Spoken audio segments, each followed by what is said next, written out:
Hello and welcome to the Grub Street Lodger. And it's been a really confusing month, books-wise, this month. It's been a bit of a weird one. At one point, I thought my little photo at the front would just have this one book on it.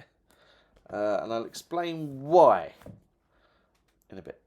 But before I do, I actually have a May book. And it's because when I made the video, I thought that I was going to... it was the day before I was going to go to Brighton. I thought I was going to start a big fat book at Brighton, but instead I picked up something at the book swap and read that instead, and it was this. It is the Cathars, sorry, not Cathar. That's a curry, isn't it? Anyway, the Cathars by Sean Martin, and it's also known as A Short History of the Cathars, because that's what it is. And I'm sure if you're a Cathar historian, it's a bit simple, but for me, on a trip to Brighton, drinking beer by the sea and just working on my tan, as you can see, and just enjoying myself. It was a really, really interesting book. So the Cathars were a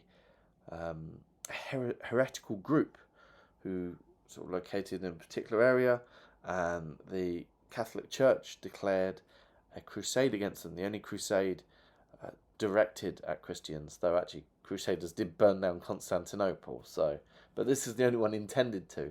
And they went through the Cathar area and took towns and killed people and took fortresses. And there was a bit where they were going to take a town and they said, kill everyone there. Well, not everyone there is a Cathar. Well, it doesn't matter. We'll kill them all and God will recognise his own. And the terrible heresy that they had was that the physical world was made by the devil, and the spiritual world made by God. And so so Jesus did not come physically but spiritually. It was now a month and a bit since I read it. I can't remember the details of the heresy, which maybe actually make a serious point about the book, or maybe just the way I read it, because I did just chunk it all in one day. And it starts off this very interesting thing about where different forms of Christianity and different conceptions of Jesus before the Nicene Convention and then after, and then how these guys they did their thing. One of the things I found most interesting about this whole thing is that the Catholics didn't really need to declare war and physically kill these people, because they had this system. They didn't believe in bishops or even churches or even the sign of the cross, because cross is the thing that killed Jesus. So why would you plaster it everywhere? Was their thinking, and they instead of bishops and things, they had the committed members, and it was very strict. It reminds me a bit of Jehovah's Witnesses, actually. I think they have a similar belief about physical world being made by the devil. And so there was that, and then there was the sort of dipping their toes in, and then the really committed. And if you were certified to have followed all these rules, such as they were vegetarian, they didn't drink, all this sort of stuff, they could go to a ceremony where hands were laid on them, and they would now be declared a perfect. And as a perfect, they could then do this ceremony to other people. And there was this one point where one of the perfects was essentially caught being less than perfect, and so all the people he'd laid his hands on were now delegitimized as perfects. I thought, all the Catholics needed to do was slag off a few high-profile perfects, and everybody they'd done, and then they'd all just tear themselves apart. That would have been a much cheaper, quicker, and a less bloodthirsty way of dealing with it. But instead, no, they went stabby, stabby, killy, killy. So I really enjoyed this book, but now I'm talking about it, I realise I don't remember quite as much of it as I thought I did, including actually the root of... So they believe the world is evil and must be transcended through a prayer, work, fasting, and non-violence. Okay. But it was a very interesting little book about just something odd that I had a vague notion of, and I found out more, how much I've retained. But yeah, it was good. It was good. Now the next thing I did was start this big fat wreck. Now this is 4 books, and so I wasn't going to put it on my photo till I finished all 4 books. It's the Secret Books of Paradys, One of the odd things about this was given to me by an 8-year-old girl a few years ago now, at the end of term. It says on the front, a high quality mixing of eroticism, horror, and aestheticism. And then in here, another thing says that it is, where is it? Top notch demonology and atmosphere, an exquisite, appalling mingling of lust and horror, sexual pleasure and loathing, yearning and revulsion. I thought, well, why did an 8-year-old girl give me this? And I said to her, hey, what made you choose that book? And she went, well, I went in the shop. Okay. And it was the biggest one there. So there you go. I got picked that because it was the biggest one. It's divided into 4. The very first of them is called The Book of the Damned. Now, The Book of the Damned is 3 novellas. They're colour-coded, and they're all set, as all these books are, in an alternate version of Paris called Paradys.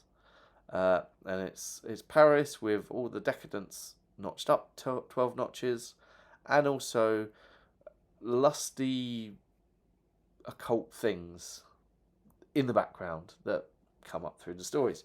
And so the first one really confused me. It was this man, he'd been given this brooch by this man who was running away from what seemed to be a demon. And then he discovered that the brooch may belong to this woman, and he falls in love with the woman, or falls in lust with the woman. But she won't have anything to do with him. She actually is going off with his best friend. And it's very clear that she's a vampire and his best friend is getting sucked to death. But eventually he gets with her and they have sex. And then it's declared she dies. And her brother comes. And her brother's very like her. And her brother and him fight a duel. The brother wins. So then he wakes up dead in his coffin. And now he's a woman. And he realizes that the brother is her. And so when they have sex, it changes the sex of the vampire, and once he's been killed, changes his back or hers, back and forward. And so then as a woman, he chases the male vampire, seduces them, they have sex, the male vampire turns into a woman, kills him, kills her, who was him, and now comes back as a him. And the bit that was driving me crazy is, why does this happen with them, but not with the other guy? The other guy just, dead. So why is all the sex swapping happening when he has sex with the vampire? When she, when the central figure has sex with the vampire? I don't know. But then they were kind of implied that they were going to then spend the next eternity having sex, killing each other, and flipping between sexes. Okay. And I was a bit nonplussed. It was like, it didn't quite add up. And there's a certain... I've read a lot of Gothic, but this is goth. This is eyeliner, moody music, and plastic versions of ancient things, kind of goth. Okay. So this next one was about a girl who is raped by her dad, and there's way too much rape in these books. And she comes to the city to find her brother to help her, and her brother doesn't help her. So then she lives in a nunnery where the nuns may or may not be worshipping the devil as sort of a Lucifer angel figure. Whether they know it or not is very confusing as well. And during the night, she dresses up as a man and does terrible things, including getting her brother raped and murdered. And she starts to see this male version of her as like a different person. And so she's either this person. So again, it's sex swapping kind of thing. And then at the end, she finds that the brother hasn't been murdered, but it's during a big plague. And she gets shut up with him and chops off her arm and feeds it to him to keep him alive. And then goes back and worships this angel who may be the devil who takes her off either to heaven or hell. It was needlessly nasty, that one. So the first one was just a bit confusing, like what's going on. The second one was kind of nasty. And I was thinking, I'm not sure I want to read all these. But then I read the third one, and that was about a man who performs as a woman, who, because of his sort of dual gender identity, is the perfect person to funnel the ghost of a hermaphrodite Egyptian priestess who happened to die in the area. Yeah, so that's that. And I was like, oh, okay. So I'm going to get lots of gender and sex flipping. I'm going to get a bit too much rape. I'm going to get some cruel, nasty violence. And all of it presented in this sort of Aubrey Beardsley-esque, we're so decadent kind of style. All right, I can settle down to this. So then I read the next book, which is The Book of the Beast. And this one's a novel. And maybe because it's a novel, I enjoyed it more. Though in some ways you could say it's two novellas that are interlocked. One, so it's a poor student in sort of the Renaissance era of this alternate Paris. He goes to the big city, Paradys, and he stays in this crumbly old house where it's him and two servants. But there's this other person. Are they a ghost? Are they this? Are they that? He goes out one night to the brothel, and he does what he does there, and then he just happens to tell the prostitute where he's living. She's horrified, and he finds out several days later she's killed herself with an acidic douche.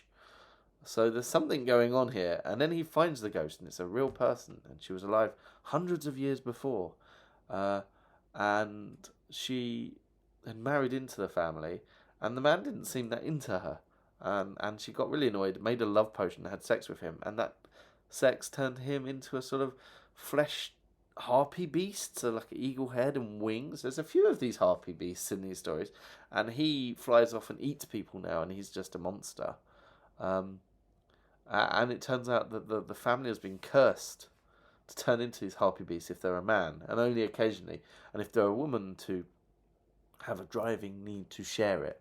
And she's essentially locked away, and now she's seen this student, and she drugs him and has sex with him, and as she does, she crumbles into being a corpse while he's having sex with her, and has passed on the thing to him. So if he has sex again, he's going to turn into a harpy beast. And then the middle of the story is all about the Roman town and how this curse of the harpy beast came out.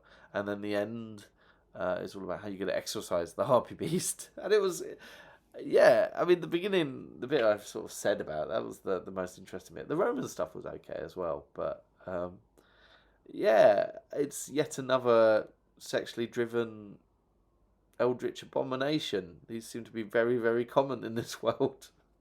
And then I had to stop that because I was going to read this for the Samuel Johnson book group, Georgiana, Duchess of Devonshire by Amanda Foreman.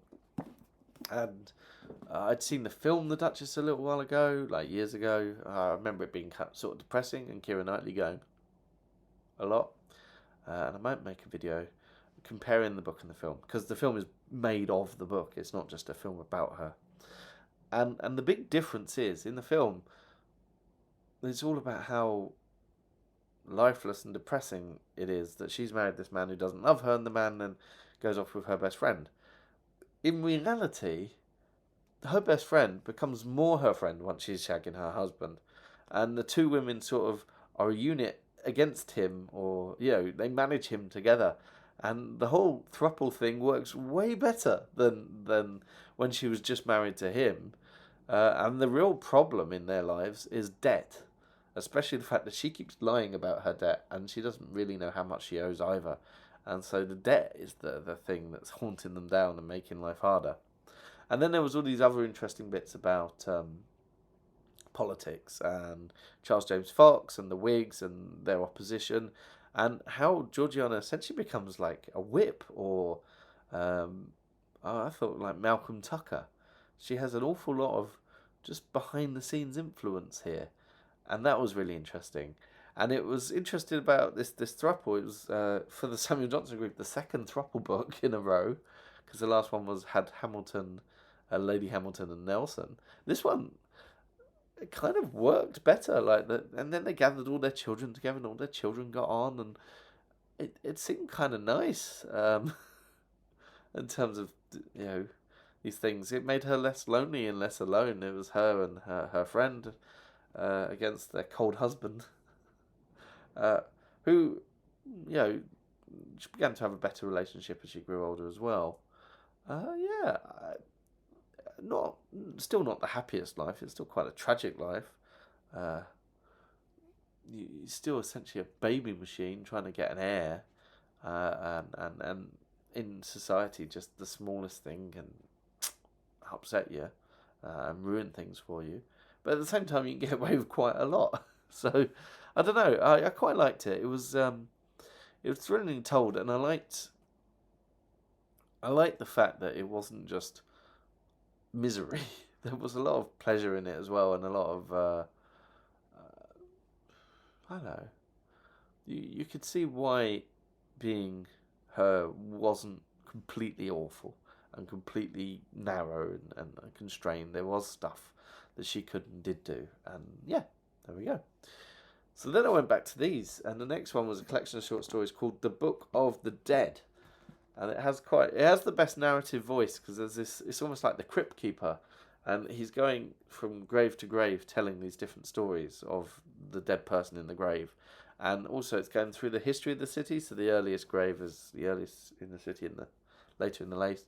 And yeah, there were eldritch sexual abominations that passed on. There was some vagina teeth in one of the stories. There were a woman who turned into an owl harpy being who went around eating people. There are a surprisingly large amount of owl harpy beings in these stories. And then yeah, it was quite good actually. Where's the one I really liked? Oh, there was a sort of a parody pastiche of The Lost World called Lost in the World, and the Professor Challenger figure finds his lost world, and there are beings there and dinosaurs, and it's all very exciting, and he gets picked up by a pterosaur beast as he's been dragged off to be fed to the chicks. He sees that these temples he thought he'd seen were actually the dead body of a huge giant who's lying there. That was a really cool last image. So they're good fun. And there was a lot less rape and a lot more just odd fun stuff on the whole. And I enjoyed that more than the earlier ones, which were trying to be a bit too edgy and a bit too grim and a bit too... and then I read the last in the books, which was The Book of the Mad. And this one's really interesting, actually. So you've got your Paradys, your alternate Paris, and this is set sort of in the 19th century. There's a very, very innocent woman. She's about 16, but she's treated very much as a little girl, and she falls in lust with an actor. And when she goes see the actor backstage, is it rape again? Kind of, yeah, it is. It's more. Tanith Lee has this thing for rape. I don't like it, to be honest. No one likes it. But you know what I mean. It's not a narrative thing that I appreciate very much. You don't know. Anyway. So with that, it drives her mad, and they put her in this insane asylum. And the insane asylum is like the uber nastiest insane asylum you could ever have. Like evil Victorian insane asylums on, hyped up. And she's there, and she finds all the warders drink this jingle penguin gin, which has a picture of a penguin on it, and the mad people there come up with this magical world called Penguania, where everything can happen. And then at the end, the insane asylum floods with gin that comes from nowhere and a huge giant eldritch penguin. See more big eldritch beasts, but this is my favourite because this big eldritch penguin waddles around and leads them into Penguania, and it ends with all the mad people happy and healed. And it turns out this penguin is a being of healing and revenge, because of course those two things are linked. But how this happens, how this gets to this point, is because of the actions in two alternate realities. One called Paradys and one called Paradys, spelt differently to the other Paradys. Paradys... Oh, and they both seem to be future versions of Paradys, like maybe alternate future versions. So Paradys is like the worst one. And here Tanith Lee sort of does all her shock stuff that she loves, or seems to love. So it's a world where the very river is essentially an alcohol, or at least a poison that gets people drunk. where our two main characters are these twins who don't love each other in the correct way because they're not incestuous lovers, and they go around murdering people all the time. And it sort of seems like they have to murder people, or they're required to murder people. It's like all the nasty stuff. And then the other one, Paradys, is a sort of techno utopia, except our main character, Leo, is an artist. She's independently wealthy, and she's not really connected with the world around her. And she is driven mad when her lover is murdered in her house, and she's sent to an insane asylum next to the big horrible one from Paradys, but that's all crumbled, that's all in the past. And the one she's in is actually really nice, but because of her point of view, she's very suspicious. And one of the things she does, she's an artist, she paints a huge mural on the wall. And the mural is what activates the magic that lets the big penguin go into the one in the past.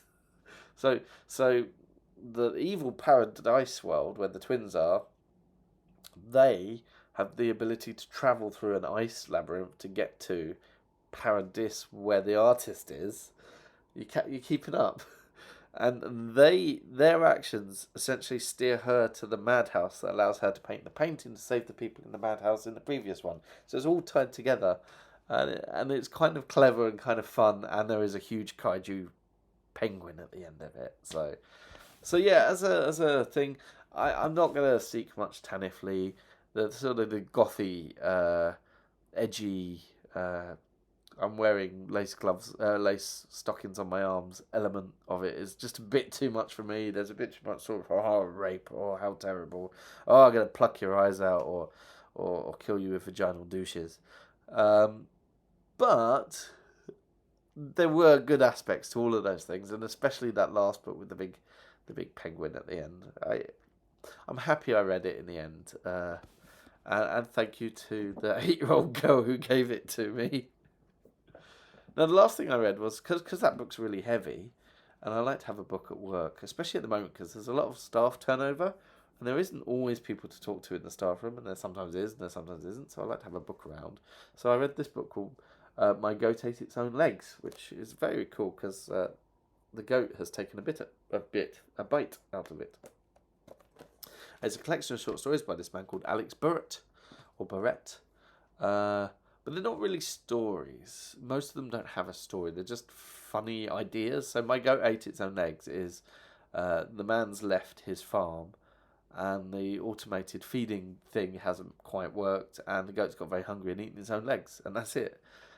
And then there's one about meeting God's wife, and she's really good at jam, and the jam is so tasty he wants to find her again and eat more jam, and that's it. And there's a lot of stuff like that. There's one of the best ones is this thing about a woman who went out with death, and it was all going quite well until her friend's kid died. She's like, you could have sorted that out, really, couldn't you, Death? And Death's like, nah, it's beyond my remit. I can't start making exceptions, or just reality falls apart. And she's not completely convinced, and the relationship goes down. This guy also likes to shock for no particular reason. Sometimes it's to create, this story starts with, I know a bloke who ate his own children. And the story is basically that, just a man who eats his own children. Where's the other one?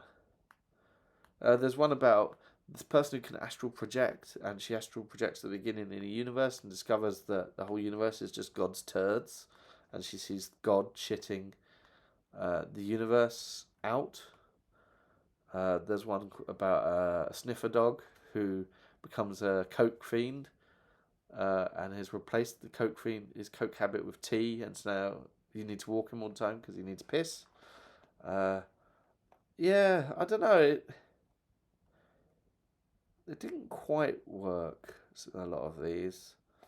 What was that one? I don't even remember that one. Julian's Boat.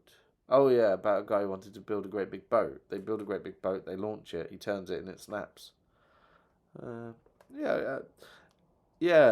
More story, please.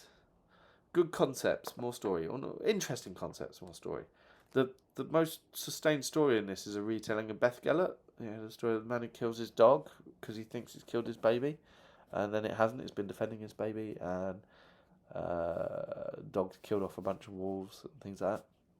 Probably the best one because it's a story. I needed more story. Anyway, that's everything I read. Let's go on to some shows.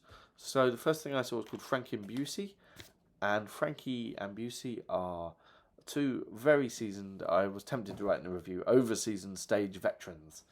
Frankie is actually the originator of Eponine, and she came 10th, I think, in 1994 Eurovision Song Contest. And I watched the song; it's very good. And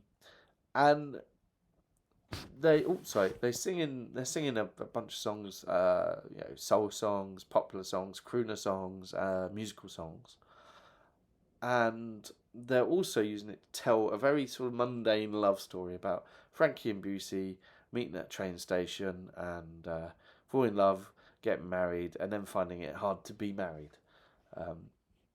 Trouble is, these two people were just a bit too professional, and so it all seemed a bit fake. And in fact, she's had quite a lot of work done, and she's got these two very firm cheeks, and she can't quite enunciate the songs, so that all the songs come out a little bit, and it was just a bit too plasticky. And there was one bit where it didn't work, and they had to sort of drop the persona for a minute, and they would just sort themselves out like, "Oh, we're gonna start a song again," and that was really nice, and I really liked them. And then, unfortunately, the professional faces both went back on, and it just didn't connect emotionally because they were too slick in a kind of cold, dead-eyed kind of way. I mean, whenever he thought you couldn't see him, he was like that, and then it'd be back on the stage. It was. I just didn't connect emotionally because they were just too plastic. Her kind of literally in some ways. So, yeah. Next thing I saw was called Hope Has a Happy Meal. And I did read this book as well. This is the script. They gave me the script, which was nice. This was at the Royal Court Theatre, which I realised I've never been to Sloane Square before. And it's about a woman called Hope who returns to her country, having been away a long time, and her country has now become a corporate dystopian fascist dictatorship. And she bumps into a barmaid who is looking after a baby, who's her sister's baby, that her sort of brother-in-law has killed her sister, and she does not want him to have the baby. But he's a policeman, so he's got the fascist dictatorship on his side. And so the two women and the baby go on this journey, and at some points it becomes Wizard of Oz, and they find their safe haven, and things go wrong, and la la la la la. What was really good with the characters were really good, they were acted really good, and the script is very funny, and has a few good emotional bits. The bit that didn't quite work was the fascist dystopia thing. It was set in the People's Republic of Coca-Cola, and the idea was that everything was sponsored, and the sets were really good for this. They were very garish and colourful and covered in pictures of Big Macs and fries and things. But and there was a horror nightmare sequence where a Ronald McDonald, who was not allowed to have his name, had this sort of game show. It was like big scary Ronald McDonald. That was good. But this sort of, because she's called Hope, so this sort of allegory element and satirical element, and then this proper story and characters, they never quite meshed. So in some ways it's because the characters that were too real to work as allegory, and they hadn't developed the fascist world very much. So to go for see a play, it was a well written, funny, emotional play that was acted well. So it was good, but it didn't do everything they wanted because it didn't quite deliver on the satire and the allegory and that stuff. So yeah, no, it was decent. These are all things I reviewed for the Reviews Hub, by the way. Next thing I went to see was called Lost in Music, and they're this weird cuckoo. They go and they invade another theatre, and this one they actually went into the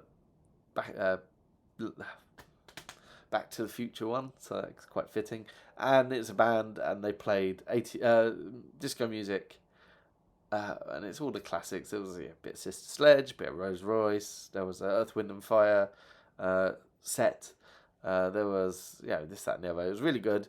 But everyone was sort of dancing in the aisles because it's quite cramped in there. So everyone was sort of shuffling around between the seats. Oh, I'm being my penguin again. It's a very penguin-y day. And that was good. And it was really good fun and very, very sweaty by the end of it. Some of the disco songs, I like disco quite a lot, and they have quite I'm fond of them, but they are a bit repetitive. And if the band thought, oh, we can eke this one out, they did, and a few of the songs just lasted a little bit too long, but it was enormous fun, and yeah, that was that. It was good. The next thing I went to was the Mrs. Doubtfire. I didn't buy these, by the way. They gave me these. This is nice. Mrs. Doubtfire musical. In some ways, you could say it's another musical based on a 80s, 90s film. There's a lot of those about. I've seen many of them, and they're really good. I haven't seen a bad one, I don't think. No, I haven't seen it. Well, Prince of Egypt I didn't like. But, yeah. So, and this one's really good as well. What's odd about it is there's a clear distinction between the talking scenes and the ensemble scenes. So the talking scenes are just a decent go over of the script of Mrs. Doubtfire. Even some of the ways they deliver lines are the same. But then they have a song and the ensemble come on, and the ensemble were the best thing. So this particular scene, Mrs. Doubtfire is trying to cook. You know, that one where she burns her boobs, well, fake boobs, on the fire. And they've updated it, so she's Googling how to do these things. And the people pop up as tap dancing chefs singing about how to spatchcock chickens and stuff, so that's good. The bit where the costume and mask are being created for Mrs. Doubtfire, that was, it starts off with all these like beauties from history, and Daniel, the main character, is like, no, I did sort of, oh, hello dear, that's the voice I'm doing. And I went, oh. And so then all these men come on dressed as like Angela Merkel and well, weirdly Oscar Wilde. They're the influences for Mrs. Doubtfire, and that was a really fun scene. There was a gym scene where the character who's played by the James Bond actor in the film, but he's in the gym, and all the people in the gym are singing about what a nice guy he is and how he'd be a really good stepfather for the children and stuff. There's that scene. And as you can see, the mask, and it is a mask, is a tad bow selector, but it's not bad. And they do just pull it on, and there are scenes where you see the transformation. It's not bad, except the fact that Mrs. Doubtfire's just got this slightly bigger head than everybody, and that can be a little disturbing. But overall, it's pretty decent, and it works best when it tries to veer away from the film, which it really only does during the musical numbers. The next thing I saw was called Cheesy, Catchy, Mousey. There it is, Cheesy, Catchy, Mousey. And this is the worst thing I've ever reviewed. I mean, even here, they're trying to be all jokey. It's definitely about something, says the director. Not really for me, says lead actress. I gave it 1.5 stars. Oh, I think I was too generous. So the main character, Sam, has a question. Do cheese like mice? He asks his family. They don't know, so he Googles it. And actually, a bit like Mrs. Doubtfire, people represent the websites. So there's somebody who's Twitter, and somebody who's Facebook, and somebody who's the Guardian website, somebody who's Daily Mail.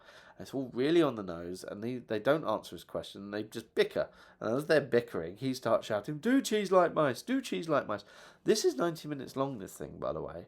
There were some bits where you vote with your phone, but you didn't really vote on anything that changed the story. It was very clearly just running along its script.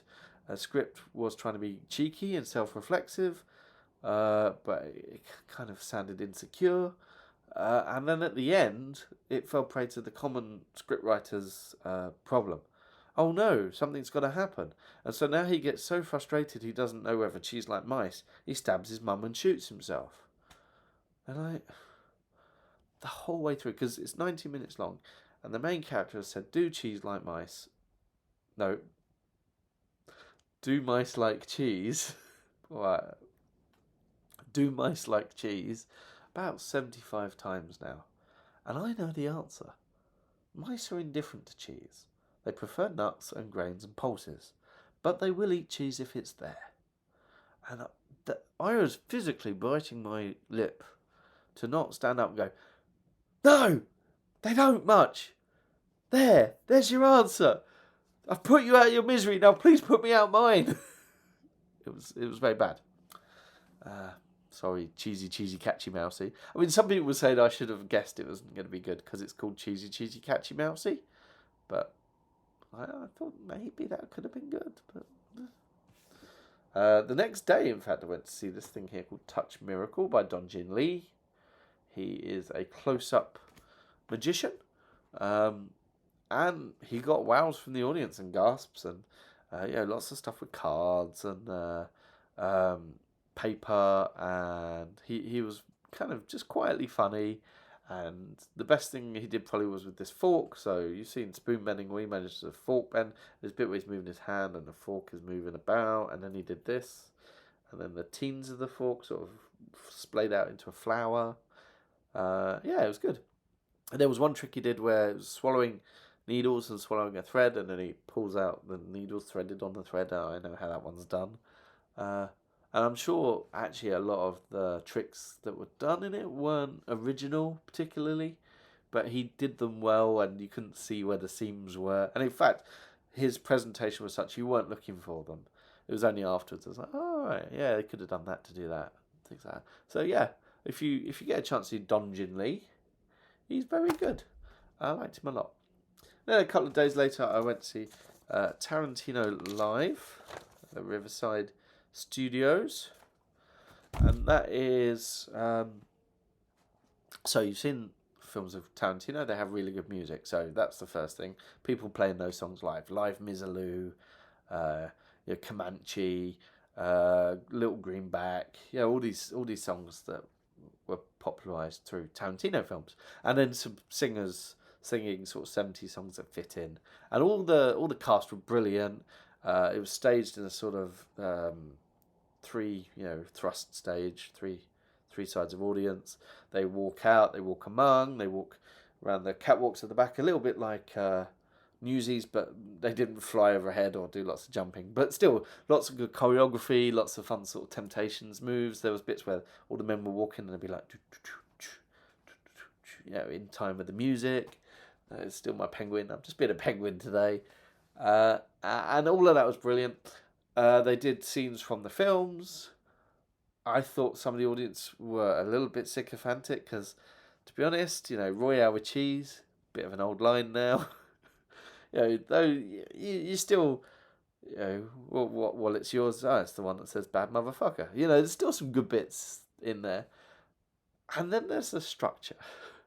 So they've tried to be clever. In fact, what the trouble with this thing is it kind of falls into all the worst excesses of Tarantino. It's style over substance. It's trying to be clever and it fails in being coherent, which I think he can. I think he manages not to be, but it gets there. Well, this goes right over into that because there was one bit. So the early example that this was going to be a bit odd was there was the stuck in the middle with you, Mr. Blonde. He's going to cut the guy's ear off, and then Jules from Pulp Fiction comes up and does the whole what you say what again? Do they speak English in what all that stuff, and then shoots him. And so now this guy in the middle is the victim of this guy and this guy, and are we supposed to be seeing them as part of the same story? What's going on here? And they did that. They sort of just crumpled up Tarantino things and interlaced them, and the joins between two was kind of clever, but it didn't extend to what was a 2 and a bit hour show, which was 40 minutes late. That was annoying. So there was a bit when Butch in Pulp Fiction, the boxer Bruce Willis, he's going after Marcellus, and they go into the shop, and then the shop has the creepy guy who ties them up and gets the gimp. So he knocks them on the head, and then they become Django for a bit and do a bit of Django Unchained, and then they come back and Butch is there, and he's about to kill the shopkeeper, but then in comes Oren Ishii, Lucy Liu's character from Kill Bill 1, and chops his head off and does the speech about, you can talk about anything except that one, and if you do, I'll collect your head. And then it goes back to Pulp Fiction, and Marcellus is thanking Butch. Anyway, essentially, all the pieces were great, all the choreography, the singing, the music, and everything, but it was so incoherent it meant nothing, and that was that. Anyway, I've talked too long. I didn't think I'd have anything to talk about because we had Ofsted as well this month, and with that and all the other bits going on, it's I felt like I haven't really read anything or anything, but it would appear I have. Next month is July. It's the school year's last gasp. It's my birthday. I might do a thing on my birthday, the weekend of my birthday. I'm not sure. We'll see what it is. Have a lovely one.